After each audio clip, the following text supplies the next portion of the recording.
जावियार ने धोखे से सोहा को अपने जाल में तो फंसा लिया और उससे माहिदे पर दस्तखत भी करवा लिए। लेकिन क्या अब सोहा जावियार को अपना सीखेगी? क्या वो उसकी मोहब्बत को समझ पाएगी? जीमल जैसे ही घर आती है, सोहा उसे बताती है कि तुम्हारे भाई ने मेरे साथ किया किया है। उसने उमर की बीमारी का नाजायज फायदा उठाया, मुझे मजबूर किया और मुआहिदे पर दस्तखत करवाए। जीमल उसे तसल्ली देते हुए कहती है कि आप मुझसे हर बात शेयर कर सकती हैं। इस पर सोहा कहती है कि मैं जावियार से जुड़े किसी भी रिश्ते पर अब एतबार नहीं कर सकती। अगले दिन निकाह की तकरीब थी। जावियार इस रिश्ते को लेकर बहुत खुश था। उसे यकीन था कि अब सोहा हमेशा के लिए उसकी हो जाएगी।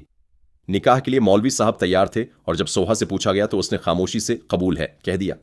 मगर इसी खुशी के मौके पर करण, जो हर कीमत पर जावियार को हासिल करना चाहती थी, एक खतरनाक खेल खेल रही थी। इसने सोहा की एक जाली वीडियो तैयार करवाई जो देखने में बिल्कुल हकीकी लग रही थी। करण ने फौरन वो वीडियो जावियार को भेज दी। वीडियो देखते ही जावियार का गुस्सा 7वें आसमान पर पहुंच गया। वो फौरन स्टेज पर खड़ा हो गया और सबके सामने वीडियो दिखाते हुए बोला, ये है तुम्हारी शराफत?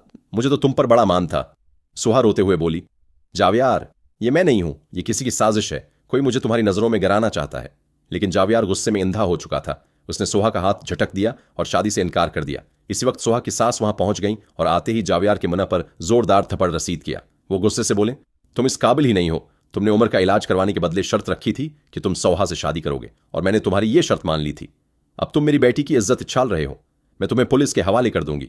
वहां मौजूद जारा घबरा गई और जावियार को समझाने लगी कि होश में आओ, सब लोग देख रहे हैं, हमारी बदनामी हो जाएगी। जावियार को अपनी गलती का एहसास हुआ। उसने सोहा की मां से माफी मांगी और बिलाखिर निकाह तो हो गया, लेकिन खुशियों का रंग फीका पड़ चुका था। निकाह के बाद जावियार सोहा को अपने कमरे में ले गया और अपनी मोहब्बत का इजहार करने लगा, मगर सोहा शदीद गुस्से में आ गई। उसने जावियार का गरीबान पकड़ लिया और कहा, तुम मोहब्बत की बात करते हो?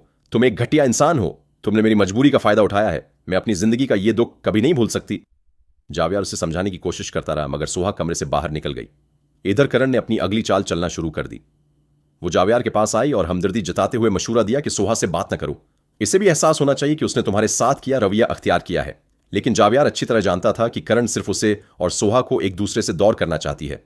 दूसरी तरफ जकिया, जो सोहा की नंद है, जारा के शौहर आसिफ में दिलचस्पी लेना शुरू कर देती है। वो जारा को जलाने के लिए हर मौका पर आसिफ के करीब रहने की कोशिश करती है। जारा जब ये सब देखती है तो उसे खबरदार करती है कि अगर दोबारा मेरे शौहर के करीब आई तो अच्छा नहीं होगा। इसी दौरान जारा का बेटा भी ये सारी कशमकश देख रहा होता है। दूसरी जानिब जेमल की तबीयत अचानक खराब हो जाती है।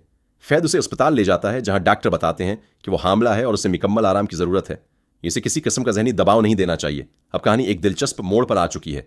सवाल यह है कि क्या जावियार अपनी सच्ची मोहब्बत सोहा के दिल में जगह बना पाएगा, खास तौर पर जब सोहा को यह हकीकत मालूम हो जाएगी कि इसके शौहर की मौत में भी जावियार का हाथ था। सोहा तो पहले ही कह चुकी है कि मेरा और तुम्हारा रिश्ता मोहब्बत का नहीं, नफरत का है। अगरचा जावियार ने सोहा को हासिल करने के लिए गलत तरीका अख्तियार किया, लेकिन वो ये दावी करता है कि उसके पास और कोई रास्ता नहीं था, क्योंकि सोहा किसी सूरत उसकी बात मानने को तैयार नहीं थी। अब देखना यह है कि क्या जावियार अपने अमल पर नदामत जाहिर करके सोहा के दिल से नफरत निकाल पाएगा। क्या सोहा उसकी मोहब्बत की कायल हो जाएगी? मेरे ख्याल में जावियार जिस शिद्दत से मोहब्बत करता है और जिस तरह बार बार माफी मांगता है,